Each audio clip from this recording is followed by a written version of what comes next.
तो welcome friends, welcome to master CBSE. और आज हम देखने वाला है हमारा last topic of this chapter resource and development, जो कि है सॉइल एज ए रिसोर्स। इसके पहले हमने रिसोर्सेज क्या होते हैं ये देखा, उसके बाद में हमने लैंड एज ए रिसोर्स देखा। और सॉइल क्यों रिसोर्स है ये समझना पड़ेगा कि सॉइल ही है जो प्लांट ग्रोथ का मीडियम है, और प्लांट ग्रोथ हमारे ग्रोथ का मीडियम है, लिविंग ऑर्गेनिज्म की ग्रोथ का मीडियम है। ये इसीलिए बहुत एक इम्पोर्टेंट रिसोर्स हमारे लाइफ में है। ठीक है, पहले ये समझ लेते हैं। ये देखो, सॉइल का प्रोफाइल दिया है आपके सामने, आप देख पा रहे होंगे। आप देख रहे हो टॉप लेयर है जो फाइन क्ले का होता है। दूसरा जो लेयर है वो वेदर रॉक्स का होता है। मतलब इसमें क्ले तो होता है बट थोड़े कम इसमें होता है। सबस्टेंडम वेदर पेरेंट रॉक मटेरियल है जो अंश हुआ है, ये इसके नीचे है। और सबसे नीचे रहता है अनवेदर्ड पेरेंट बेडरॉक, जहां तक वेदर का कोई भी इफेक्ट मतलब पानी या कुछ भी पहुंच नहीं पाता। तो ऐसा ये सॉइल का स्ट्रक्चर होता है। ठीक है, और सॉइल मैंने जैसे बताया इम्पोर्टेंट हमारे लिए इसीलिए है कि हम क्या कर सके, जी सके, बिकॉज प्लांट्स की जो ग्रोथ है ये सॉइल के ऊपर डिपेंडेंट है। ठीक है,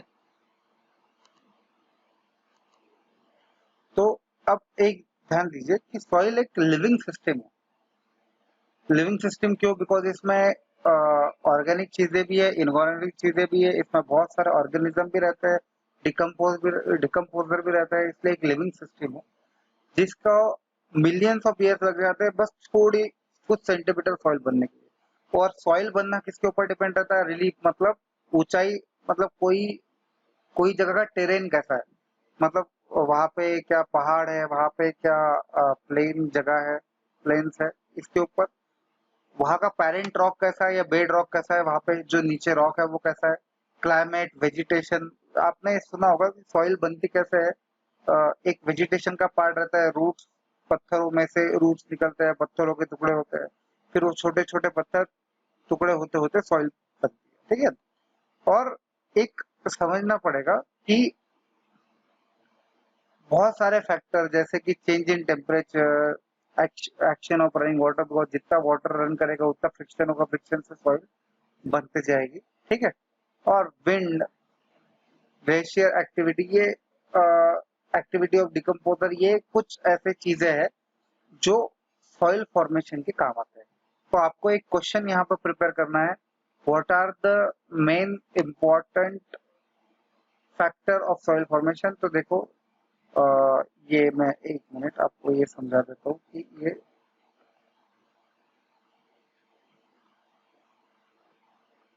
यहाँ से यहाँ तक का उसका आंसर रहेगा। ठीक है, तो मिलियंस ऑफ ईयर्स तक रहता है। relief, parent rock, bedrock, climate, vegetation, other form of life, and time are the important factor in formation of soil.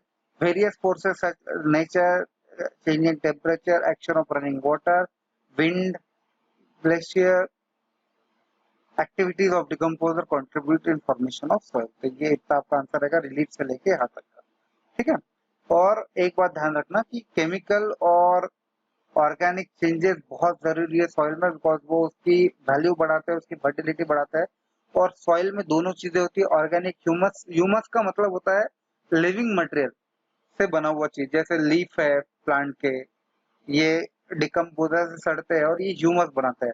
Humus ये न्यूट्रिएंट का काम करते हैं। ह्यूमस क्या करते हैं? न्यूट्रिएंट का काम करते हैं। इनऑर्गेनिक मटेरियल मतलब पत्थर, कंकड़, ऐसी चीजें होगी जो जो न्यूट्रिएंट का काम नहीं करते, ऐसी चीजें होगी। ठीक है, तो ये ऑन द बेसिस ऑफ, मतलब उसका सॉइल फॉर्मेशन कैसा है, किस बेसिस पे होता है, कलर कैसा है, थिकनेस कैसा है, टेक्सचर कैसा है, एज कैसा है, केमिकल एंड फिजिकल प्रॉपर्टी मतलब फर्टाइल है या नहीं है।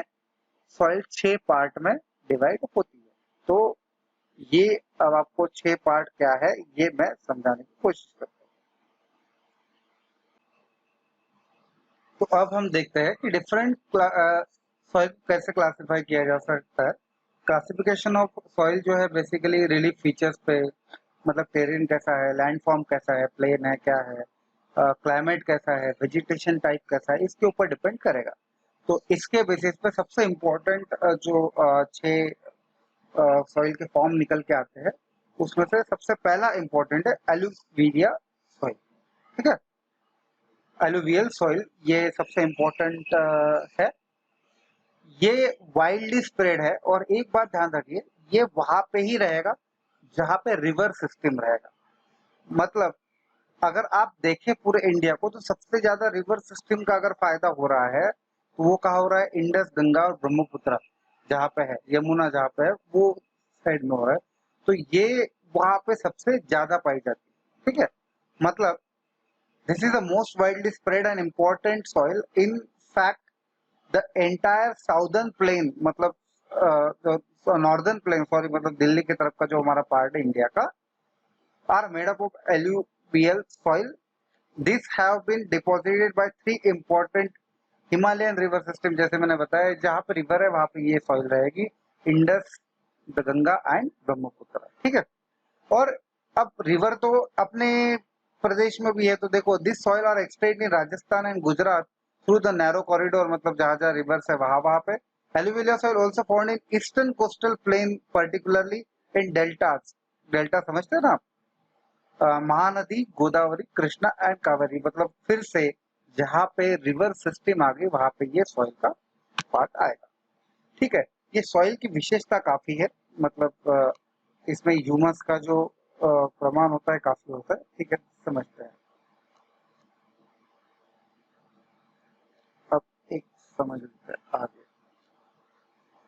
The alluvial soil consist of various proportion of sand, silt and clay, मतलब तीन चीजों से बनता है, सैंड, स्लेट और क्ले से। As we move inland towards the river valley, the soil particle appears somewhat bigger in size. In upper, अब ध्यान दो, मतलब जैसे जैसे हम इनलैंड जाएंगे, मतलब रिवर वैली से अंदर की तरफ जाएंगे, तो आपको दिखेगा कि पार्टिकल की साइज बड़ी बड़ी होती जा रही है। मतलब वो रिवर के पास में छोटी रहेगी और बाद में बड़ी होती जाएगी। Near a place of break of slope soil is coarse. Coarse मतलब थोड़ी जाड़ी।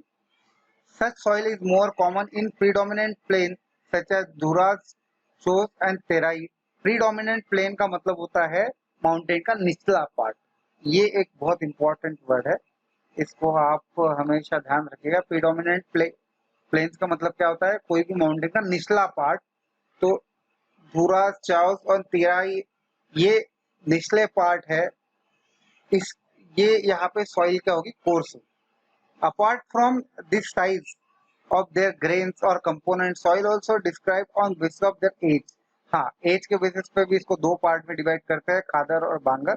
ओल्ड एलुविलिया को जो बोलते हैं उसको बांगर बोलते हैं, और न्यू को खादर बोलते हैं। अब ऑब्वियसली जो ओल्ड है वो ज्यादा कंकर उसमें रहे, राइट, बिकॉज और जो नहीं है उसमें बारीक क्ले ज्यादा पार्टिकल रहेगा। और एक चीज तो तय है, जो चीज ओल्ड है, क्या है, जो चीज ओल्ड है उसमें कि कुछ न्यूट्रिएंट तो खत्म हो जाता है, इसीलिए it is more fine particle and it is more fertile than bangar. मतलब जो खादर है वो बांगर से ज्यादा फर्टाइल रहती है, मतलब नहीं एलुविलिया सॉइल। अब ये बहुत फर्टाइल है, एज होल बहुत फर्टाइल है। इसमें क्या है एडिक्वेट क्वांटिटी में, इसमें पोटैश है, इसमें फॉस्फोरिक एसिड है, इसमें लाइम है। तीन चीजें आपको मैं बता रहा हूँ, पोटैश, फॉस्फोरिक एसिड और लाइम। और ये बहुत इंपॉर्टेंट है ग्रोथ ऑफ शुगर केन के लिए, paddy, wheat and cereals, pulses crop, मतलब दाल। मतलब यहाँ पे तीन चार टाइप के क्या बोलेंगे उसको, क्रॉप्स होते हैं कि शुगर केन, पैडी, व्हीट और दाल, पल्सेस। ठीक है, ये रीजन में होते हैं, और ये ज्यादा फर्टाइल होने की वजह से इंटेंसली कल्टीवेट होता है, और ये डेंसली पॉपुलेटेड एरिया। तो आप देखें कि हमारे देश की जो 2/3 पॉपुलेशन है ये दिल्ली वाले या रीजन में रहती है, उत्तर प्रदेश, बिहार के रीजन में रहती है, बिकॉज ये डेंसली पॉपुलेटेड है। एंड सॉइल, और जो एरिया की सॉइल ड्रायर है, ड्रायर एरिया मतलब जहाँ पे बारिश कम होती है, वहाँ की सॉइल अल्कलाइन हो सकती है, पर प्रॉपर ट्रीटमेंट के बाद इसको भी यूज किया जा सकता है। तो मैं एक छोटा सा आउटलुक बता देता हूँ कि एलुविलिया सॉइल कहाँ मिलती है हमको, ज्यादातर नॉर्दर्न पार्ट ऑफ इंडिया में, मतलब ये तो बहुत वाइडली स्प्रेड है, पर नॉर्दर्न पार्ट में सबसे ज्यादा है, बिकॉज हिमालय से जो 3 रिवर सिस्टम निकल रही है, जो है इंडस, ब्रह्मपुत्रा और गंगा, इसके वजह से ये बहुत ज्यादा बनी है। बट ये गोदावरी के, महानदी के, कावेरी के डेल्टा में भी मिल जाती है, और राजस्थान और गुजरात के थोड़े पोर्शन में भी एक नैरो कॉरिडोर में मिलती है। और एक बात ध्यान रखेंगे, जहाँ पे भी प्रेडोमिनेंट रीजन रहेगा, मतलब निचला पार्ट रहेगा माउंटेन का, वहां पे एक कोर्स रहेगी, और एक समझ लेते हैं कि 2 पार्ट में डिवाइड होती है ऑन बेस ऑफ एज, एक बांगर और एक खादर। बांगर पुरानी और खादर नई सॉइल को बोलते हैं, और खादर ज्यादा फर्टाइल होती है।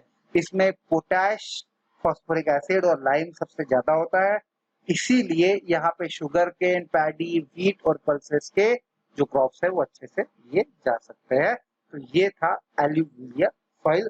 अब हम देखेंगे ब्लैक सॉइल, नेक्स्ट हमारा पार्ट। ठीक है, तो ब्लैक सॉइल तो आप सब फैमिलियर होंगे, बिकॉज अपना जो एरिया है महाराष्ट्र का, ये ब्लैक सॉइल के लिए जाना जाता है, बिकॉज ब्लैक सॉइल ये प्लेट्यूज पे बनती है।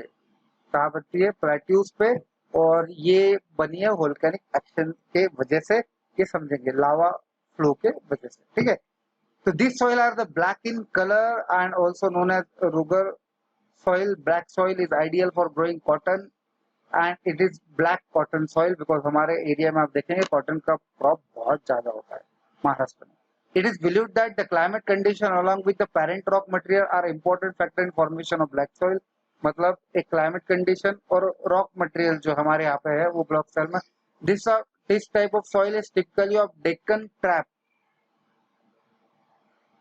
region spread in northwest Deccan plateau is made up of lava flow। मतलब मैंने बोला ना वोल्केनिक एक्टिविटी लावा फ्लो के वजह से ये मतलब डेक्कन में क्या हुआ, कहीं बहुत बहुत ऐसी जगह थी जहाँ पे लावा ट्रैप हो गया और ये उससे ये सॉइल बनी है।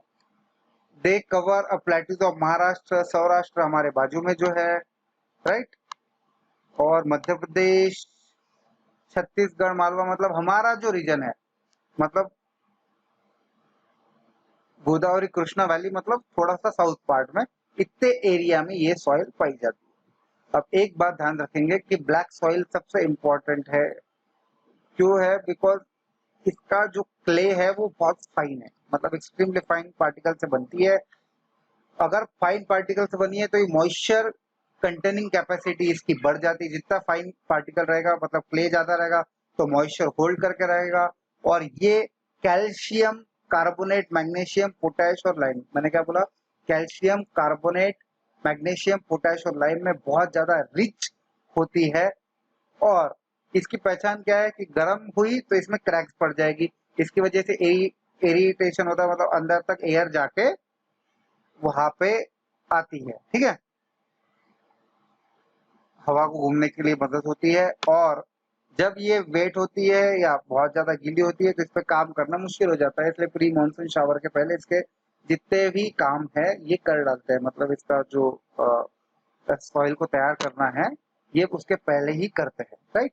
तो ये था हमारा ब्लैक सॉइल। मैं फिर से एक बार बता दूं कि ब्लैक सॉइल जो बनी है ये टेम्परेचर और लावा ट्रैप जो डेक्कन प्लेटू के मतलब नॉर्थ साउदर्न पार्ट में हुआ है उसकी वजह से बनी है। ये महाराष्ट्र, सौराष्ट्र, मालवा, मध्य प्रदेश, छत्तीसगढ़ तक पाई जाती है। और इसमें फाइन क्ले होने की वजह से मॉइस्चर पकड़ने की कैपेसिटी ज्यादा होती है। और इसमें सबसे ज्यादा अगर न्यूट्रिएंट होते हैं तो वो होते हैं कैल्शियम कार्बोनेट, मैग्नीशियम, पोटैश और लाइम, ये सारे न्यूट्रिएंट पाए जाते हैं। ठीक है, और एक बात कि ये सॉइल मॉइस्चर होल्ड करके रखती है, इसीलिए जब बारिश आती है तो बहुत ज्यादा प्रॉब्लम होती है इसका काम करने पे। ठीक है, तो ये था हमारा। अब आगे के जो हमको जो टाइप दिए है इसको सिर्फ हमको थोड़ी थोड़ी इंफॉर्मेशन दी है। ये दो मेन टॉपिक थे, एलुविलिया और ब्लैक सॉइल, जिसके बारे में बहुत सारी इंफॉर्मेशन दी थी। बट आगे जितने भी टाइप हमको दिए ये थोड़े थोड़े इंफॉर्मेशन वाले हैं। तो देखते हैं रेड एंड येलो सॉइल। अब ये रेड एंड येलो सॉइल बनती कैसे है ये मैं आपको पहले समझा दूं। रेड कलर का सीधा सीधा मतलब है आयरन का डिफ्यूजन। रेड कलर का मतलब क्या है, आयरन का डिफ्यूजन, और जब ये गीली होगी तो ये येलो कलर में दिखती है, ठीक है, तो ये समझ जाता है।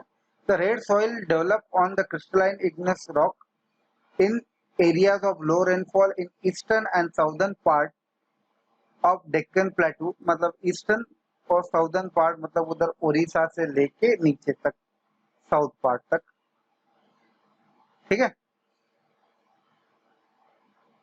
Yellow and red soil are also found in part of Orissa, Chhattisgarh, southern part of middle Ganga plain, मतलब देखो उड़ीसा में, छत्तीसगढ़ में, southern part of middle Ganga plain, along with predominant zone of western ghat, मैंने क्या बोला, नीचे नीचे वेस्टर्न घाट जहाँ पे खत्म होता है वहां पे नीचे नीचे पार्ट में ये है।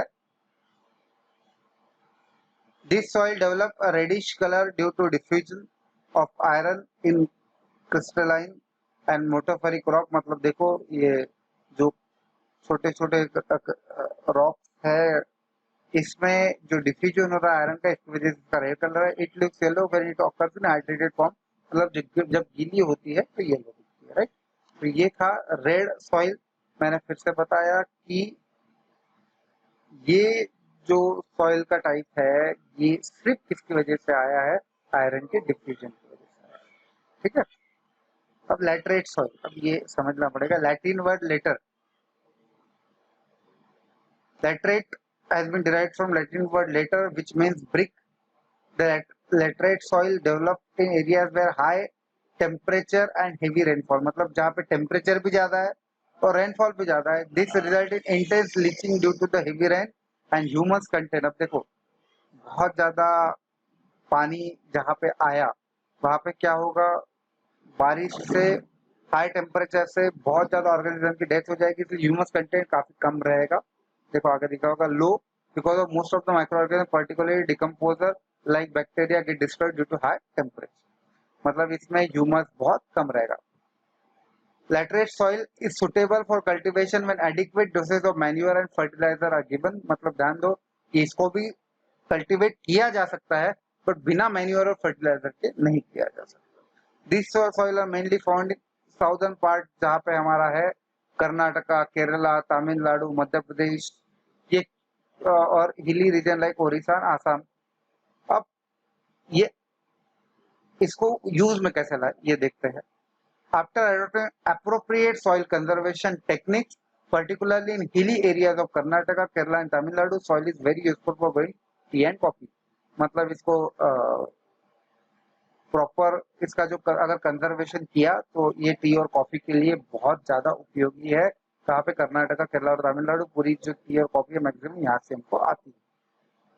टी तो नहीं बट कॉफी तो जनरली यहाँ से आती है, टी तो काफी आसाम वगैरह में मिलती है। Red laterite soil in Tamil Nadu, Andhra Pradesh and Kerala are more suitable for crops like cashew and nuts। Obviously ये cashew और nuts के जो crops है इसके लिए काफी suitable है मध्य प्रदेश, केरला और तमिलनाडु में ये वाली soil, ठीक है।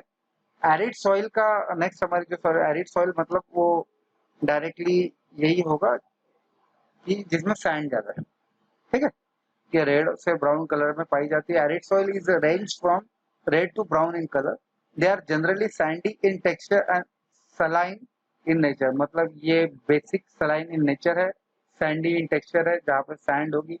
फिर ऑब्वियसली कहाँ पाई जाती होगी, Rajasthan. In some areas the salt content is very high, some common salt obtained by evaporating the water। obviously मतलब ये सैंडी कंटेंट जो है ये कहीं कहीं सलाइन ज्यादा रहेगी, तो ये जो पाई जाएगी राजस्थान और पूरा जो हमारा कोस्टल रीजन है वहां पर, ठीक है। Due to the high dry climate, high temperature, evaporation is faster, soil lacks of humus and moisture, because dry temperature रहता है कोस्टल एरिया में, जल्दी इवेपोरेशन होता है और टेम्परेचर हाई रहता है, इसलिए ह्यूमस कंटेंट लो रहेगा, बिकॉज माइक्रो ऑर्गेनिज्म बहुत कम इसमें रहेंगे। The lower horizon of soil occupied by कंकर and increase the calcium content downwards, मतलब जितना नीचे आप जाएंगे तो कंकर मिलेंगे और कैल्शियम कंटेंट आपको ज्यादा मिलेगा। और कंकर होने की वजह से इन्फिल्ट्रेशन मतलब पानी अंदर नहीं जाएगा, ठीक है। Proper irrigation and soil becomes cultivable as been case in western Rajasthan, मतलब अगर आपने प्रॉपर केयर लिया तो ये क्या होगा, ये कल्टिवेबल हो सकती है, ठीक है। फॉरेस्ट सॉइल तो ऑब्वियसली फॉरेस्ट में मिलेगी। फॉरेस्ट सॉइल का किसके ऊपर डिपेंड रहेगा कि वहाँ पे वेजिटेशन कैसा है, इसके ऊपर वो डिपेंड रहेगा। This soil are found in hilly and mountain areas where sufficient rain and forest available. Soil texture varies according to the mountain environment where they are form, मतलब ऑब्वियसली वहाँ पे कैसा माउंटेन है इसके बेसिस पे वो ठहरता है। और ऑब्वियसली इसमें क्या होगा, ऊपर ऊपर के पार्ट में मट्टी कम रहती है और नीचे नीचे के पार्ट में मट्टी ज्यादा रहती है। They are loamy salty in valley side, मतलब नीचे के पार्ट जो रहेगा coarse grain in upper slope, मतलब जितना ऊपर रहेगा बड़े बड़े कंकर रहेंगे। In snow covered areas Himalaya the soil experience denudation and the acidic with lower humus content, obviously मतलब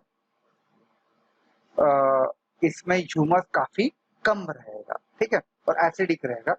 the soil found in lower part of valley particularly in river terrain and alluvial fans are fertile, मतलब alluvial को लग के जो है और river terrace के पास में जो है वहां पे ये फर्टाइल ही रहती है।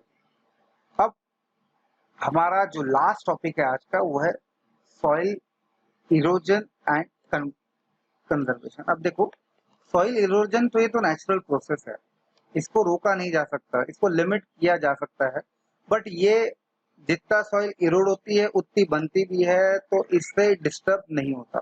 बट जब ह्यूमन ने इसमें डिफॉरेस्टेशन किया या ओवर ग्रेजिंग की, तब क्या हुआ, माइनिंग की, तब क्या हुआ, ये बैलेंस बिगड़ गया। क्या है, बैलेंस बिगड़ गया है। और ये बैलेंस को सुधारने के लिए हम क्या कर सकते हैं, ये हमको टॉपिक में देखना है। The denudation of a soil cover and subsequent washing down is described as soil erosion, मतलब ये सॉइल का कवर हट जाना और या वॉश अवे हो जाना, इसको सॉइल इरोजन बोलते हैं। The process of soil formation and erosion go simultaneously, generally there is balance between two, मतलब जैसे मैंने बताया सॉइल इरोड भी होती है, बनती भी है, तो बैलेंस रहता है। Sometimes this balance is disturbed due to the human activities like deforestation, overgrazing and construction and mining. मैंने जैसे बोला कि कभी-कभी एक्टिविटी को अनबैलेंस करते हैं humans, while natural forces like wind, glacier, water lead to soil erosion. हाँ, naturally wind से, glacier से और water से soil erosion होता है। Running water cuts through the clay soil, makes deep channel for gullies, मतलब पानी में बहुत एक जगह पे कैसा ऐसा एक खड्डा बना लेते हैं, उसमें से बहता है, तो वो उसको गलीज बोलते हैं, गुलीज बोलते हैं। And land becomes unfit for it cultivation known as bad land, और ये जो लैंड है ये कल्टीवेशन के लिए प्रॉपर नहीं रहता है, तो इसको बैड लैंड बोलते हैं। In the Chambal basin such land is called ravines and sometimes water slope as a sheet large area drawn down a slope, मतलब ये पानी पूरे इस पे से बहता है और वो ऊपर की जो शीट है वो पूरी की पूरी वॉश अप हो जाती है, मतलब ऊपर का जो एक लेयर है एक फाइन क्ले का, वो पूरा के पूरा हट जाता है, इसको शीट इरोजन बोलते हैं, मतलब पूरा के पूरा इरोड हो जाना। Wind blow loose soil of flat and sloping land known as wind erosion, मतलब विंड के साथ में ऊपर जो लूज सॉइल है वो बह के चल जाती है, इसको विंड से जो इरोजन होता है बोलते हैं। Soil erosion also cause due to the defective method of forming, plugging in wrong way, up and down slope form a channel for quick flow of water. Obviously ये जो देखिए जैसे ये एक ऐसा प्लेन है, उसमें अगर आप ऐसा प्लग करेंगे सीधा तो क्या होगा, पानी आएगा और डायरेक्ट सॉइल को बहा के लेके जाएगा। आपको क्या करना पड़ेगा, आड़ा प्लग करना है ऐसे जगह पे, क्या हो पानी रुके और सॉइल कम से कम बह के जाए, इसीलिए इसको टेरेस फार्मिंग भी बोलते हैं। देखो आप अगर कहीं गए होंगे हिल स्टेशन पे तो ऐसे माउंटेन को काटा जाता है गोल गोल गोल गोल, और वहां पे टेरेस पे फार्मिंग की जाती है, तो इससे क्या होगा, स्टेप फार्मिंग अगर किया तो क्या होगा कि वाटर से जो इरोजन है वो रुक सकता है, ठीक है।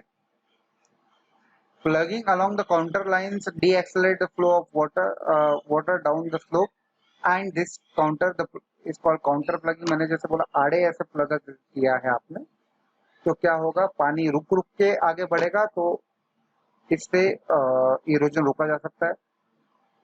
अब इस पे स्लोप आपने अगर कट दी, जैसे मैंने बताया कि माउंटेन पे ऐसे स्लोप काट देते हैं और फिर वहां पे खेती करते हैं, जिसको टेरेस फार्मिंग बोलते हैं, ये भी एक बहुत इंपॉर्टेंट है। अगर एक पूरे बड़ा एरिया उसको स्ट्रिप स्ट्रिप, जैसे आपने देखा होगा जैसे राइस की खेती होती है, बहुत बड़े एरिया को छोटे छोटे पार्ट में डिवाइड कर देते हैं, तो वहां पे पानी आके रुक जाता है, बहता नहीं है, तो उससे भी क्या हो सकता है, रोक सकते हैं। और जो स्ट्रिप बनेगी उसके एंड पे आप ग्रास ग्रो करने देंगे, जिससे जो हवा है वो रुक जाती है, ठीक है उसको। तो ये एक टाइप हो गया जहाँ पे जिसको स्ट्रिप क्रॉपिंग बोलते हैं। और plant lines tree to create a shelter also works in similar way. Rows of such trees are called shelter belt, मतलब आप वो जो ग्रास है वहां पे उस ट्री अगर प्लांट कर देते हो उसको शेल्टर बेल्ट बोलते हैं। और ये शेल्टर बेल्ट भी एयर को रोकने में काफी काम आते हैं। तो और शेल्टर बेल्ट्स ये जो आप देखे होंगे राजस्थान में, मैंने इसके पहले बताया था कि ये काफी काम आते हैं कि सॉइल को, जो सैंडी सॉइल है उसको एंटर करने के लिए, ठीक है, स्टैंड डून्स जिसको हमने बोला था। तो ये था आज का हमारा चैप्टर। हम जल्दी मिलेंगे हमारे हिस्ट्री के चैप्टर के साथ में, जो है नेशनलिज्म इन इंडिया। तो इसके जो भी डाउट्स है मैं एक दो दिन में आपका जब भी लाइव सेशन लूंगा तो मैं करवा दूंगा डाउट्स, ठीक है। तो थैंक यू वेरी मच। मैं नितेश मुंडा, मास्टर